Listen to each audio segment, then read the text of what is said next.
شروع اللہ کے نام سے جو بڑا مہربان نہایت رحم کرنے والا ہے۔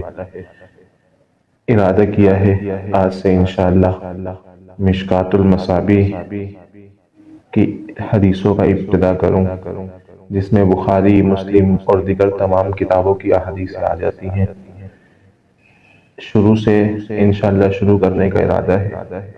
دعا ہے اللہ تعالیٰ اس کو اختتام تک پہنچائے۔ سب سے پہلے مشکوٰۃ کے اندر ایمان سے متعلق احادیث ذکر کی ہیں، تو سب سے پہلے ایمان کے بارے میں کچھ معلومات ہو جائے کہ ایمان کسے کہتے ہیں، اس کے بعد انشاءاللہ احادیث شروع کریں گے۔ ایمان کا مطلب، ایمان کے معنی یقین کرنا، تصدیق کرنا، مان لینا۔ اصطلاح شریعت میں ایمان کا مطلب ہوتا ہے اس حقیقت کو تسلیم کرنا اور ماننا کہ اللہ ایک ہے، اس کے علاوہ کوئی معبود اور پروردگار نہیں، اس کے تمام ذاتی و صفاتی کمالات برحق ہیں۔ محمد صلی اللہ علیہ وسلم اللہ کے آخری رسول اور نبی ہیں۔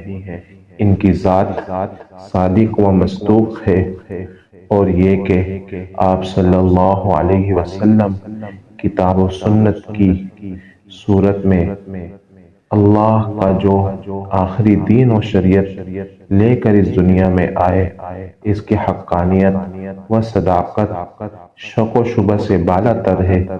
تکمیل ایمان محدثین کے نزدیک ایمان کے 3 اجزاء ہیں: تصدیق قلب یعنی اللہ تعالیٰ کی وحدانیت، رسول اللہ صلی اللہ علیہ وسلم کی رسالت اور دین کی حقانیت پر دل سے یقین رکھنا، اور اس یقین و اعتماد پر دل و دماغ کا مطمئن رہنا۔ اقرار باللسان یعنی اس دلی یقین اور اعتماد کے ساتھ زبان سے اظہار و اعتراف کرنا اور اقرار کرنا۔ اعمال بالجوارح یعنی دین و شریعت کے احکام و ہدایت کی جسمانی بجا آوری کے ذریعے اس کی دلی یقین اور اعتقاد کا عملی مظاہرہ کرنا۔ ان تینوں اجزاء سے مل کر ایمان کی تکمیل ہوتی ہے، اور جو آدمی اس ایمان کا حامل ہوتا ہے اس کو مومن و مسلمان کہا جاتا ہے۔ ایمان اور اسلام، کیا ایمان اور اسلام میں کوئی فرق ہے یا دونوں لفظ ایک ہی معنی کو ادا کرتے ہیں؟ اس سوال کا تفصیلی جواب تفصیلی بحث کا مقتضی ہے، جس کا یہاں موقع نہیں۔ خلاصے کے طور پر اتنا بتا دینا کافی ہے کہ ظاہری مفہوم و مصداق کے اعتبار سے یہ دونوں لفظ تقریباً ایک ہی مفہوم کے لیے استعمال ہوتے ہیں، لیکن اس اعتبار سے ان دونوں کے درمیان فرق ہے کہ ایمان سے عام طور پر تصدیق قلبی، احوال باطنہ مراد ہوتے ہیں، جبکہ اسلام سے اکثر و بیشتر ظاہری اطاعت و فرمانبرداری مراد لی جاتی ہے۔ اس کو یوں بھی کہا جا سکتا ہے کہ وحدانیت، رسالت اور شریعت کو ماننے اور تسلیم کرنے کا جو باطنی تعلق دل و دماغ سے قائم ہوتا ہے، اس کو ایمان سے تعبیر کرتے ہیں، اور جو اس باطنی تعلق کا جو اظہار عمل جوارح کے ذریعے ظاہر احوال سے ہوتا ہے، اس کو اسلام سے تعبیر کرتے ہیں۔ ایک محقق کا قول ہے، تصدیق قلبی جب پھوٹ کر جوارح اعضاء پر نمودار ہو جائے تو اس کا نام اسلام ہے، اور جب اسلام دل میں اتر جائے تو ایمان کے نام موسوم ہو جاتا ہے۔ حاصل یہ ہے کہ حقیقت ایک ہے۔ مواطن کے اعتبار سے اس کو کبھی ایمان کہا جاتا ہے اور کبھی اسلام۔ اسی لیے ایمان اور اسلام کے ایک دوسرے کے لیے لازم و ملزوم ہے۔ نہ تو ایمان کے بغیر اسلام معتبر ہوگا اور نہ اسلام کے بغیر ایمان کی تکمیل ہوگی۔ مثلاً کوئی آدمی 5 وقت کی نماز بھی پڑھے، ہر سال زکوٰۃ بھی ادا کرے، استطاعت ہو تو حج بھی کر ڈالے اور اسی طرح دوسرے نیک کام کرنے کی کر کے اپنی ظاہری زندگی کو اسلام کا مظہر بنائے ہوئے ہو، مگر اس کا باطن قلبی تصدیق و انعقاد سے بالکل خالی ہو اور کفر و انکار سے بھرا ہوا ہو، تو اس کے یہ سارے اعمال بیکار محض قرار پائیں گے۔ اسی طرح اگر کوئی آدمی ایمان یعنی قلبی تصدیق و انقیاد تو رکھتا ہے، مگر عملی زندگی میں اسلام کا مظہر ہونے کے بجائے یہ سرکشی و نافرمانی کا پیکر اور کافرانہ و مشرکانہ اعمال کا مجسمہ بنا ہوا ہے، تو اس کا ایمان فائدہ مند نہیں ہوگا۔ بعض اہل نظر نے ایمان اور اسلام کی مثال شہادتین سے دی ہے، یعنی جیسے کلمہ شہادت میں لکھا جائے تو شہادت وحدانیت الگ ہے اور شہادت رسالت الگ ہے، لیکن دونوں کا ارتباط و اتحاد اس درجے کا ہے کہ شہادت رسالت کے بغیر شہادت وحدانیت کارآمد نہیں اور شہادت وحدانیت کے بغیر شہادت رسالت کا اعتبار نہیں۔ ٹھیک اسی طرح ایمان اور اسلام کے درمیان دیکھا جائے تو بعض اعتبار سے فرق محسوس ہوتا ہے، لیکن ان دونوں کا ارتباط و اتحاد اس درجے کا ہے کہ اعتقاد باطنی یعنی ایمان کے بغیر صرف اعمال ظاہرہ یعنی اسلام کو کھلا ہوا نفاق ہو، اور اعمال ظاہرہ کے بغیر اعتقاد باطنہ کفر کی ایک صورت ہے۔ اسی لیے کہا جاتا ہے کہ ایمان اور اسلام دونوں کے مجموعے کا نام دین ہے۔ ایمان کا مدار جاننے پر نہیں ماننے پر ہے۔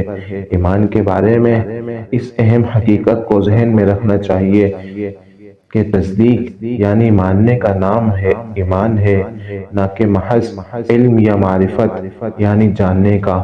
مطلب یہ کہ ایک آدمی جانتا ہے کہ اللہ ہے اور اکیلا ہے، وہی پروردگار اور معبود ہے، محمد صلی اللہ علیہ وسلم اللہ کے سچے بندے اور اس کے سچے رسول ہیں۔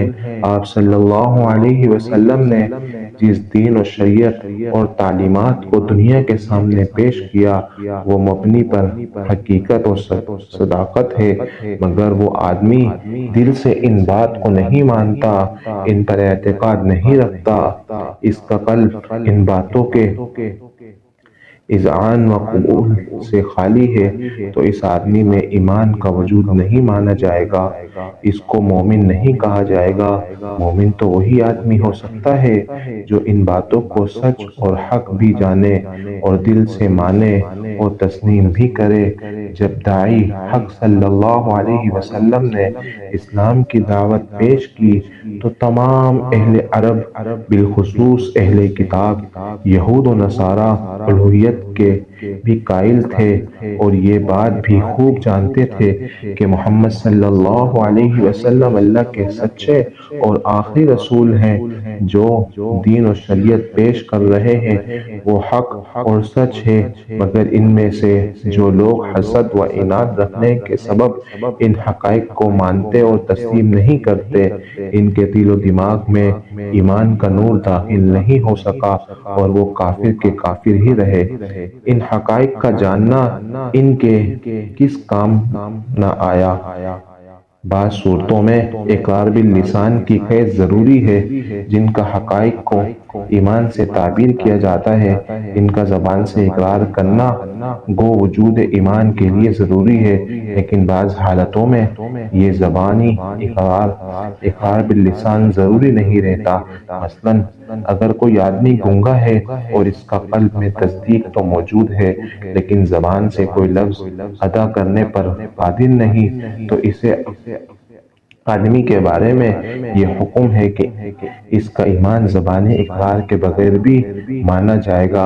اسی طرح کوئی آدمی جانی خوف یا کسی واقعی مجبوری کی بنا پر زبان سے اپنے ایمان کا اقرار نہیں کر سکتا تو اس کا ایمان بھی زبانی اقرار کے بغیر معتبر ہوگا۔ اعمال کی حیثیت وجود ایمان کی تکمیل کے لیے اعمال بھی لازمی شرط ہے، کیونکہ تصدیق قلب اور زبانی اقرار کی واقعیت اور صداقت کا ثبوت اعمال ہی ہے۔ یہی عملی ثبوت ظاہری زندگی میں اس فیصلے کی بنیاد بنتا ہے کہ ان کو مومن اور مسلمان کہا جائے۔ اسی بنا پر یہ حکم ہے اگر کوئی آدمی دعوے ایمان اور اسلام کے باوجود ایسے اعمال کرتا ہے جو خالصتاً کفر کی علامات اور ایمان اور اسلام کے منافی ہیں یا جن کو اختیار کرنے والے پر کافر ہونے کا یقین ہوتا ہے تو وہ آدمی کافر ہی شمار ہوگا۔ اس کے ایمان اور اسلام کے دعوے بغیر معتبر مانا جائے گا۔ واللہ اعلم۔ انشاءاللہ جو ہے اب سے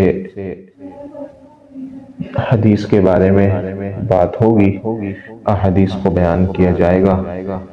انشاءاللہ کل جو حدیث آپ حضرات کے سامنے پیش کریں گے حضرت عمر بن خطاب رضی اللہ عنہ کی حدیث، تو مشکوٰۃ المصابیح میں سب سے پہلے ایمان کا ذکر ہے، تو انشاءاللہ ایمان کی تعریف، ایمان کے بارے میں جو کچھ شبہات تھے، اصطلاحی تعریف ایمان اور مسلمان میں فرق، وہ آپ حضرات کے سامنے پیش کر دیا ہے۔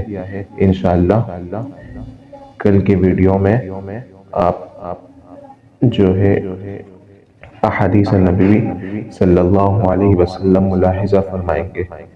اگر کوئی مسئلہ ہے، کچھ آپ کی فرمائش ہے تو کمنٹ میں ضرور بتائیں تاکہ اس کو انشاءاللہ دیکھا جائے۔